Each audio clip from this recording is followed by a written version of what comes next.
नाज़रीन, रिसेंटली आपने देखा, जिस तरह मैंने शो के इब्तदाइये में भी कहा, कि government takes pride in that कि हमने बिजली की कीमतें बहुत कम कर दी। फेयर इनफ, अगर आपको और मुझे आम पाकिस्तानी को रिलीफ मिलता है तो बड़ी अच्छी बात है।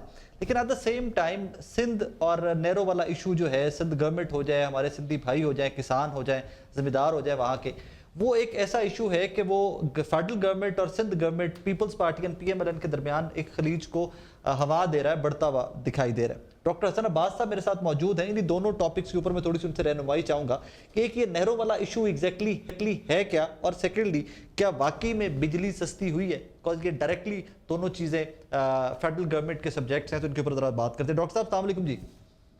जी वालेकुम अस्सलाम। सर आप खैरियत से, ठीक ठाक हैं? अल्लाह का करम है, अल्हम्दुलिल्लाह जी। सर, जहां पर अनफॉर्चुनेटली पाकिस्तान के अंदर सियासत का महवर दहशत गर्दी है, हमारा आई थिंक मेन टॉपिक सबसे ज़्यादा वही होना चाहिए, बट वहीं पर ये हमारा सिंध नहरें और ये federal government versus provincial government, ये इशू भी बहुत बड़ा होता जा रहा है। सर, ये नहरों वाला एग्जैक्ट इशू है क्या? थोड़ा सा हमारे नाजरीन को समझा पाएंगे प्लीज़? जी देखिए, ये नहरों वाला जो इशू है ना, ये आज का नहीं है, ये 1850 से चल रहा है। और जब भी कोई नहर बनती है तो उससे दरिया में पानी कम होता है, दरिया में रेत और मिट्टी कम होती है, और उससे जो नुकसान है वो लोअर राइपेरियन का होता है, और स्पेशली इंडस डेल्टा का होता है, क्योंकि इंडस डेल्टा को सरवाइव करने के लिए रेत भी चाहिए, मिट्टी भी चाहिए और पानी भी चाहिए। और जैसे जैसे आप ऊपर की हम्म। तरफ आते हैं तो जो भी कम्युनिटीज़ हैं जो उस नहर से नीचे हैं, जिनको वो देखती हैं कि दरिया में पानी जो है वो कम हो गया, तो ये तो जो भी आप नहर बनाएंगे, कहीं पे भी बनाएंगे, इंडस में, चाहे हिंदुस्तान में बनाएं, पाकिस्तान में बनाएं, अफगानिस्तान में बनाएं, पंजाब में बनाएं या सिंध में बनाएं, उससे दरिया में पानी कम होगा। हम्म। तो ये तो एक सिंपल फिजिक्स है, मास बैलेंस हम्म। है। इसकी तो बारे में कोई दूसरी जो है वो राय दी नहीं जा सकती। तो क्योंकि अब ये 6 नहरों की बात ठीक हो है। रही है और उसमें खास तौर से चोलिस्तान कैनाल की बात हो रही है, तो जाहिर है अगर इन 6 नहरों के बीच में पानी निकलेगा तो नीचे पानी कम होना ही होना है। अब चाहे वो पंजाब के हिस्से का पानी हो, सिंध के हिस्से का पानी हो, at the end of the day दरिया में पानी कम होगा, जिससे सोशल प्रॉब्लम्स भी क्रिएट होंगे, एनवायरमेंटल प्रॉब्लम्स भी क्रिएट होंगे जी। तो सर, इसमें पहले कोई फिजिबिलिटी रिपोर्ट्स, या गवर्नमेंट जब ऑब्वियसली कोई प्रोजेक्ट लेके आती है तो ऑब्वियसली उसके ऊपर पहले बड़ी मेहनत होती है, पहले उसका होमवर्क कंप्लीट होता है, तो इन लोगों ने होमवर्क नहीं किया मौजूदा गवर्नमेंट? जी, ये तो किसी गवर्नमेंट ऑफिशियल से आप पूछें कि ये जो चोलिस्तान में इरिगेशन का आइडिया है, इस जगह को ग्रीन करने का, ये सबसे पहले किसने दिया, वो कंसल्टेंट्स कौन थे, उनकी क्या कैलकुलेशंस थी।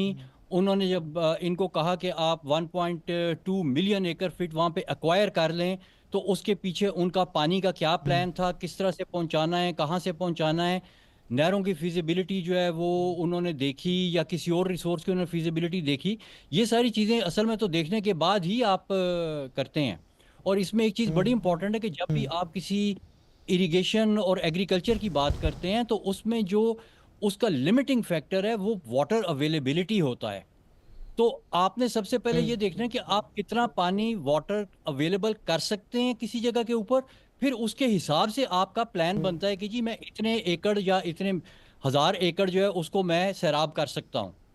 तो इन्होंने जमीन पहले एक्वायर की, नहरें बाद में बन रही हैं, और उसके ऊपर जो है वो कभी कोई स्टेटमेंट आ रही है, कभी कोई स्टेटमेंट आ रही है। कभी कहते हैं इसमें सैलाब का पानी आएगा, कभी कहते हैं सिर्फ सिंध के हिस्से का पानी आएगा, कभी यहाँ तक भी कहते हैं कि जी वो क्योंकि पंजाब में सोसाइटियाँ बन गई हैं एग्रीकल्चर एरिया पे, तो पंजाब में पानी फारिग हो गया है, उधर एग्रीकल्चर एरिया का पानी जो सोसाइटियाँ बनने से जो है वो वाफिर मिकदार में अवेलेबल हो गया, तो वो इधर आ जाएगा। कभी कहते हैं कि जी वो मोहम्मद डैम और दीमर बादशाह डैम बन जाएगा, तो उससे जो फालतू पानी आएगा वो हमें मिल जाएगा। तो कोई एक स्टेटमेंट नहीं आ रही, लेकिन आखिर जिसके कहने पे ये कैनाल्स बन रही हैं, जाहिर है वो कोई कंसल्टेंट होगा, उसने कोई स्टडी की होगी, उसने कोई रिपोर्ट ऑब्वियसली। लिखी होगी, तो गवर्नमेंट का काम है उसको सामने लेके आए, उस कंसल्टेंट, उस टेक्निकल एक्सपर्ट को सामने लेके आए, जो ये जस्टिफाई करे कि ये कैनाल्स बनने से चोलिस्तान ग्रीन हो जाएगा। सर, सेकेंडली ये फरमाइएगा, बिजली की कीमतें रिसेंटली गवर्नमेंट ने कम की, बहुत अच्छी खबर है। साथ ही हमारे फाइनेंस मिनिस्टर ने कहा जी कि इकोनॉमी में इस्तेहकाम आ गया है, ठहराव आ गया है, इकोनॉमी बेहतर हो रही है। Sir, do you agree? Sir देखिए, जहां तक इकोनॉमी के बेहतर होने का ताल्लुक है ना, तो उसमें जो उसका ये जो होते हैं ना, ये कुछ इनको कहते हैं हम फॉल्स इंडिकेटर्स, कि जी वो इंटरेस्ट रेट कम करने से स्टॉक मार्केट बढ़ गई, ये हो गया वो हो गया। ठीक है, इंटरेस्ट रेट बढ़ाने से ये हो गया तो वो हो गया, तो कहीं से कर्व ऊपर चली गई, इकोनॉमी के इंडिकेटर की कहीं से नीचे चली गई। लेकिन जो आपकी इकोनॉमी को एक्चुअल चीज ड्राइव करती है वो आपका गुड्स एंड सर्विसेज की प्रोडक्शन है in on your home soil. क्या आपको कहीं पे कोई ऐसा इंडिकेटर हुकूमत बता रही है कि जी फलां चीज पहले इतनी प्रोड्यूस होती थी अब इतनी प्रोड्यूस होनी शुरू हो गई है, फलां सेक्टर इतने पर्सन्स को सर्विसेज देता था अब वो इससे बढ़ के इतने से इतने हो गए हैं? जब तक आपकी गुड्स और सर्विसेज की प्रोडक्शन इंक्रीज नहीं होगी तो ये सारे फॉल्स इंडिकेटर्स हैं जो इंटरेस्ट रेट को बढ़ाने से घटाने के या इस किस्म के छोटे छोटे गिमिक्स के साथ फॉरेन करेंसी के साथ अपनी जो करेंसी है उसकी प्राइस को बढ़ाने घटाने से जो होते हैं वो गिमिक्स हैं। ठीक है, ये गिमिक्स जो हैं ये आपको फॉल्स इंडिकेटर्स देते हैं। स्टॉक एक्सचेंज जो है वो is not the real indicator, क्योंकि अगर आज स्टॉक एक्सचेंज की वजह से ऊपर गया है तो कल वही क्रैश हो रहा होगा। जब तक आपकी goods and services on your home soil I have not increased substantially तो आपकी इकोनॉमी उधर ही है जिधर थी। Sir thank you very much. नाजरीन, डॉक्टर हसन अब्बास साहब हमारे साथ मौजूद थे। दोनों अहम इशू के ऊपर हमने थोड़ी सी उनसे रहनुमाई हासिल की है। ऑब्वियसली एक सवाल ज़रूर है कि चोलिस्तान और ये तमाम जो कैनाल्स का इशू है जो बड़ा इशू बनता जा रहा है, इसके ऊपर फिजिबिलिटी रिपोर्ट्स बनी होंगी, तहकीक हुई होगी। सो इवेंचुअली ज़रूरत तो इस चीज़ की है कि हमें फूड सिक्योरिटी को देखते हुए अपनी हमें मैक्सिमम एरिया को ग्रीन करना है, काश्तकारी बढ़ानी है, ज़राअत को तकवीत देनी है।